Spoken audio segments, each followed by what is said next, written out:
مراجعت و پیام من برای روزخوران است، آنهایی که در ماه شریف رمضان احترام روزه و روزداران را شکسته در کوچه و بازارها آشکارا و در پیش چشم مردم میخورند و مینوشند و بی پروا این گناه بزرگ را انجام میدهند.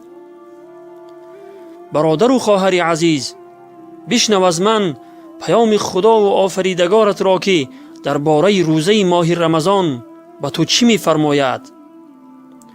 الله متعال در کلام پاکش برای ما و شما میفرماید: استعیذ بالله یا ایها الذین آمنوا کتب علیکم الصیام کما کتب علی الذین من قبلکم لعلکم تتقون. یعنی ای کسانی که ایمان آورده اید، روزه بر شما فرض شده است همان گونه که بر کسانی که پیش از شما بودند فرض شده بود تا پرهیزگار شوید. سوره بقره آیت 183. روزه ماه شریف رمضان سومین رکن اسلام و فرض عین است بر هر یک فرد مسلمانی عاقل و بالغ.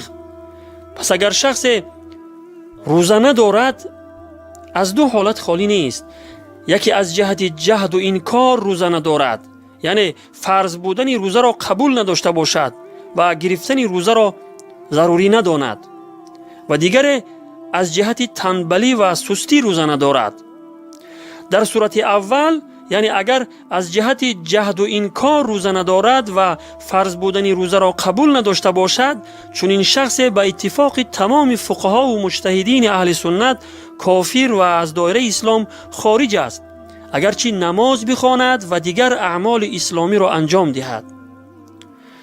در صورت دوم، یعنی اگر از جهت تنبلی و سستی روزه ندارد، در حالی که فرض بودن روزه را قبول دارد و آن را ضروری می داند، چون این شخص در یک خطر بزرگ قرار دارد ولی از دایره اسلام خارج نمی شود و او را حکم به کفر کرده نمی شود، بلکه او فاسق و مرتکب گناه کبیره است.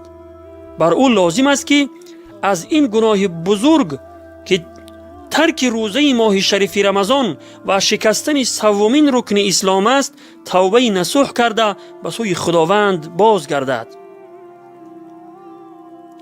این گونه مردم چنانند که اگر به یکی از آنها گفته شود که چرا روزه نمی‌داری، میگویند که تو به من چه کار داری؟ خودت را دان، گوری من جدا و گوری تو جدا.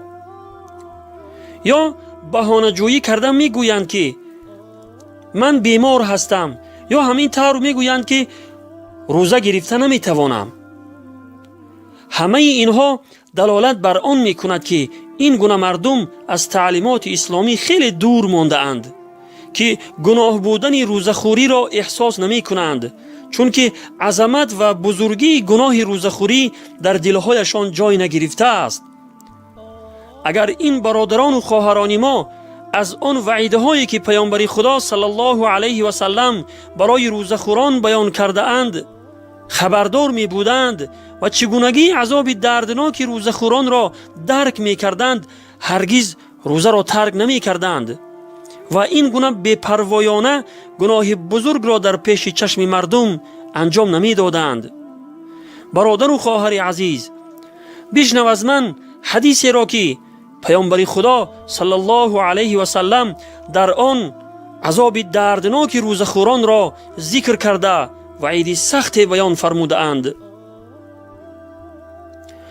از ابو امامه باهلی رضی الله عنه روایت است که فرمودند پیامبر خدا صلی الله علیه و سلم را شنیدم که می فرمود وقتی من خواب بودم دو مرد به نزدم آمده از دو بازویم گرفتند و مرا به نزد کوه خوفناک بردند که برآمدن آن خیلی دشوار بود.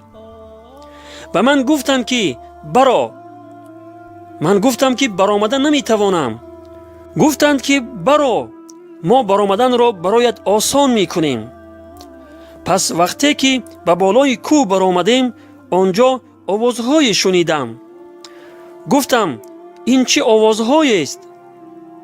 گفتند این ناله و فیغان دوزخیان است.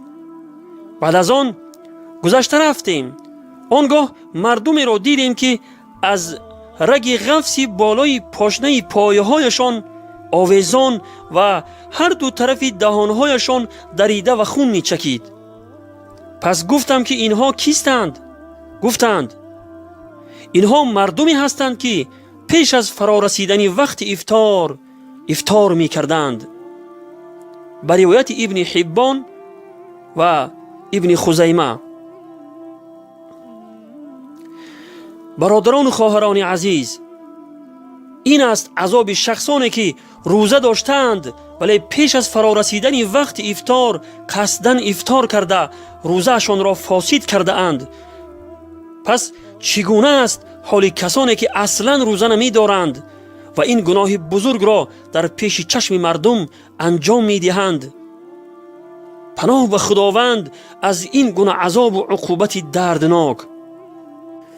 برادر و خواهر عزیز، وقتی در روزهای رمضان روزه ماه شریف رمضان را در پیش چشم مردم بی پروایانه میخوری و پروای آخرت نداری، بترس از غضب و عذاب پروردگارت، پیش از آن که غضب و عذاب پروردگار دامنگیرت شود و پیش از آن که مرگ به سراغت بیاید و تمام خوشی های زندگیت را برهم زند، به سوی خداوند بازگرد و توبه کن، چون که در این دنیا عمل هست ولی جزا و حساب نیست، اما در آخرت جزا و حساب است ولی عمل نیست.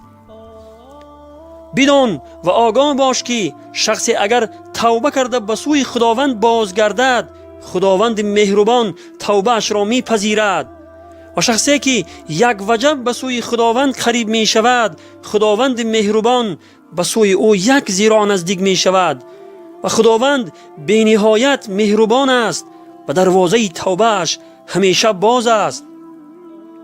اگر واقعا می دانستید که روزه ماه شریف رمضان آسانی، انس و راحت، فیض و برکات و قریبی جستن به خداوند است، هرگز روزه را ترک نمی کردید.